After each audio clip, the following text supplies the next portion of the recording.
Ça y est, on y est à Madrid qui a fait son choix entre Mbappé et Vinicius. Mbappé devient le nouveau roi du club, les gars, le chef, le leader, le proprio du Real, les gars. Numéro 10 dans le dos, plus gros salaire du club, c'est autour de lui désormais que le Real va construire à l'avenir. Et il fallait faire ce choix, il fallait le faire, c'était nécessaire pour le bien du Real. Par contre, eh ben Vinicius, ça risque d'être dehors, ça risque d'être une vente et un départ marquant d'ici l'été prochain, les gars, parce que Vinicius, la communication du club a été très claire envers lui.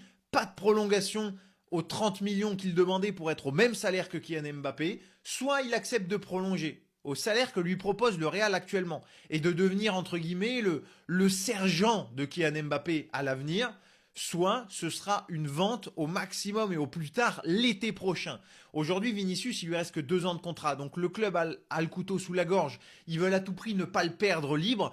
Et en refusant de le prolonger cet été au salaire que le joueur demandait, eh ben, ils se mettent un petit peu dans une situation très très compliquée avec lui. Donc Vini aujourd'hui il est en position de force. C'est très difficile de l'imaginer quand tu es un sportif pro, quand tu es un sportif de très haut niveau, quand tu as été le patron et que ça a été Vinicius, le roi de ce Real, les gars, les années précédentes. Et aujourd'hui, le voir accepter de laisser le trône, laisser la couronne et devenir un sergent alors qu'il a que 24 ans, ça me semble compliqué d'un point de vue égo de sportif de haut niveau. Ça me semble très compliqué. Puis peut-être qu'il aura aussi envie d'aller voir ailleurs, d'aller chercher un autre défi. Et puis je pense que les clubs qui auront envie de le recruter vont être très nombreux d'ici à l'été prochain, parce que même si sa saison elle n'a pas été fameuse cette année, on connaît le talent du joueur. Encore une fois, c'est encore un joueur qui est très jeune. Donc voilà, en tout cas, le choix est fait. Et encore une fois, je pense que c'est pour le bien du club, parce que l'arrivée de Mbappé a fait beaucoup de mal, parce que trop de stars, trop d'ego, ça ne peut pas fonctionner, c'est impossible. Le choix est fait, c'est Mbappé le patron, c'est Mbappé le chef. Et ben, ceux qui ne sont pas d'accord avec ça, désormais au Real, vont pouvoir et auront la porte ouverte, à commencer par Vinicius, les gars. Dis-moi ce que t'en penses de voilà, c'est le Real 2.0, les gars. C'est la nouvelle ère qui commence au Real. L'ère Kylian Mbappé commence officiellement à Madrid. Et on l'espère pour lui et pour le club, quelque part, pour le plus grand bien et pour un maximum de réussite. En tout cas, le choix est fait. Et effectivement, tu pouvais pas rester dans cette espèce de flou avec voilà, trop de stars, trop d'ego, trop de gars qui marchent sur le terrain. À un moment, c'était plus possible. Le rêve de Florentino Pérez, donc le président du Real Madrid, est simple, hein, les gars, c'est de réunir Kylian Mbappé et Erling Haaland en attaque, mais dans la même équipe. Et bien évidemment, Real Madrid, bon, ça peut se faire, mais il faudrait que Vini Junior, bien sûr, soit vendu du Real. Et concernant le futur de Vini Junior, les gars, c'est qu'on ne sait pas s'il va rester au Real Madrid à partir de 2026. Bon, là, il devrait faire une saison supplémentaire, mais en l'été 2026, il pourrait peut-être partir. Le Real Madrid, hein, pourrait vendre Vini Junior en 2026 si les négociations pour sa prolongation de contrat sont toujours bloquées. Et à noter que Vini Junior, hein, veut le même salaire que Mbappé pour prolonger au Real Madrid. Et c'est ce qui coince, hein, parce que le Real Madrid pas du tout OP pour lui donner le même salaire que Kylian. Le club refuse, hein, cette demande et lui a demandé d'améliorer tout d'abord ses performances, hein, d'être meilleur que ce qu'il a pu être là sur la saison dernière. Il y avait un accord plus tôt dans la saison, mais l'entourage de Vini demandait plus.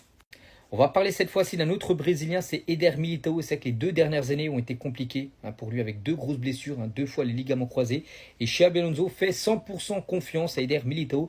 Il estime qu'il peut revenir à son meilleur niveau et être très important en défense pour la saison prochaine. Il y a quand même un petit problème dans ce mercato du Barça, les gars. Parce que s'il y a bien une chose qui est sûre, c'est qu'à Barcelone, il n'y avait pas besoin d'autres attaquants. L'attaque, elle était en place, elle a très bien fonctionné, ça a été une des meilleures d'Europe.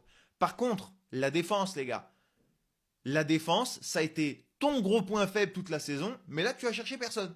Là, tu te dis, non, c'est bon, ça va aller. On a pris 7 pions face à l'Inter en demi-finale de Ligue des Champions, ce qui est quand même significatif, mais on recrute personne. Ça aurait quand même pas mangé de pain, ne serait-ce qu'un petit défenseur central pour pouvoir apporter un peu plus de qualité, parce qu'on a vu que Arrojo, c'est pas la première saison où, bon, son entrée en jeu face à l'Inter, elle a été un peu compliquée pour lui. On sent qu'il est, voilà, il est plus au top de sa forme, Arrojo, malheureusement. Les grosses blessures lui ont fait mal aussi, ça va avec, hein. T'as recruté quand même Johan Garcia dans la cage, et heureusement, parce que pour moi, Chouesny, c'est pareil. Il a été bien camouflé cette année par la qualité offensive du Barça, parce que tu le mets dans n'importe quelle autre équipe un peu moins dominante, il se serait fait allumer, parce qu'il y a eu quand même des sacrées dingueries, les gars. Des sacrées dingueries, ne serait-ce que le match face à Benfica, déjà, à lui tout seul, c'est une œuvre d'art de dinguerie de Chouesny. Mais j'avoue que je trouve ça très particulier. Recruter personne derrière, tu es capable d'aller mettre 14 millions de salaire sur un Rashford. Alors oui, hein, super deal, hein, 0 € prêt gratuit, tout ça, pas de souci. Tu mets 14 millions de salaire sur Rashford, par contre derrière tu recrutes personne. Bon, pour moi, il y a quand même un petit souci d'équilibre, tu vois. Ça aurait pas mangé de pain, ne serait-ce d'aller chercher une petite pépite, tu vois, ou un joueur en devenir, capable de t'apporter peut-être un petit peu de concu ou qui allait un petit peu pousser derrière. Bon, là aujourd'hui, si le Barça reste aussi fragile derrière que l'année dernière, bon, je pense pas que ce sera encore cette année qu'ils vont dominer l'Europe, malheureusement. La fragilité était beaucoup trop importante. Peut-être aussi que Flick reverra son système et que déjà, sans jouer le piège du hors-jeu, ce sera quand même peut-être un petit peu mieux. On verra, parce que sur papier, le 11 titulaire est très qualité et le quatuor défensif de base est quand même bien qualité.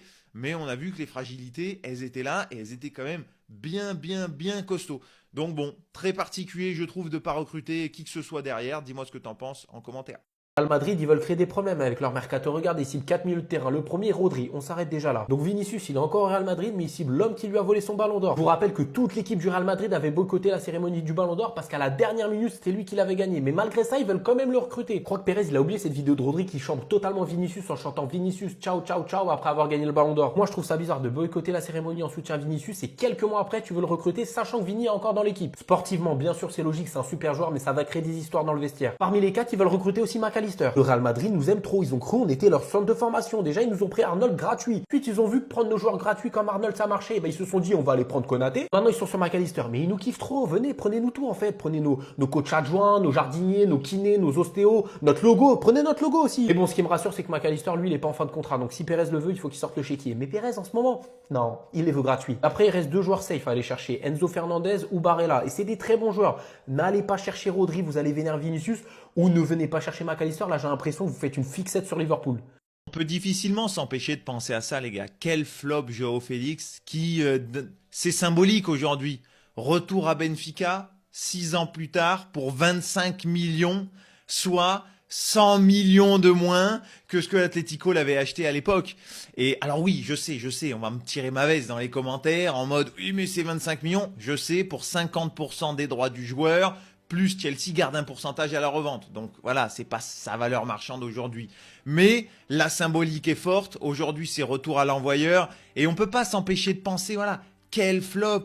Parce qu'il avait un talent incroyable. Parce qu'on s'attendait vraiment à le voir performer sur les prochaines années. C'était un très très gros joyau à l'époque. Et puis on peut aussi penser à l'Atlético qu'il avait quand même recruté donc pour 125 millions d'euros à l'époque pour devenir le remplaçant de Grisou Prime, les gars. Ils avaient eu le nez, les gars. Hein. Ils avaient eu le nez, les recruteurs de l'Atlético.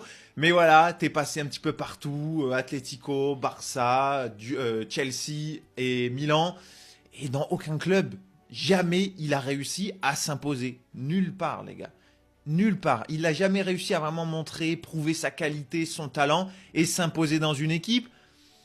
Est-ce que c'est un problème de talent? Je pense pas. Est-ce que c'est un problème de caractère? Peut-être un peu plus. Ça a souvent posé problème. On se souvient notamment à l'Atlético. Dans tous les cas, on peut avoir un peu de déception. Et en même temps, il y a une certaine hype. Le retrouver à Benfica, sous numéro 10 en plus de ça, ce qui est plutôt qualité. Mais c'est peut-être sa dernière chance, les gars. Parce qu'aujourd'hui, c'est un joueur qui a 25 ans. 25 ans, retour à l'envoyeur, retour à la case départ. C'est quand même un vrai constat d'échec aujourd'hui, même si Benfica est un super club et on espère qu'il va se régaler. Mais de base, il avait rallié la Liga, la Première Ligue, etc. pour briller au plus haut niveau. Là, c'est vraiment retour à la case départ pour lui. Alors qu'à 25 ans, théoriquement, tu es au summum, tu es au sommet de ton art footballistique. Et bon, lui, on l'a pas vu encore, son sommet de l'art footballistique, si ce n'est finalement à Benfica, quand il a commencé à exploser. C'est peut-être sa dernière chance de montrer vraiment la qualité qu'il a, d'exploser à nouveau, de redevenir un joueur ultra important de Benfica, de briller aussi potentiellement sur la scène européenne. On va voir ce que ça va donner. Benfica qui joue sa qualif face à Nice, ça va être ultra important pour lui. Et on est curieux de voir la saison qui va nous pondre. Mais voilà, aujourd'hui, on ne peut pas s'empêcher de se dire, hein, quel flop. Parce que d'un point de vue symbolique, difficile de penser à autre chose.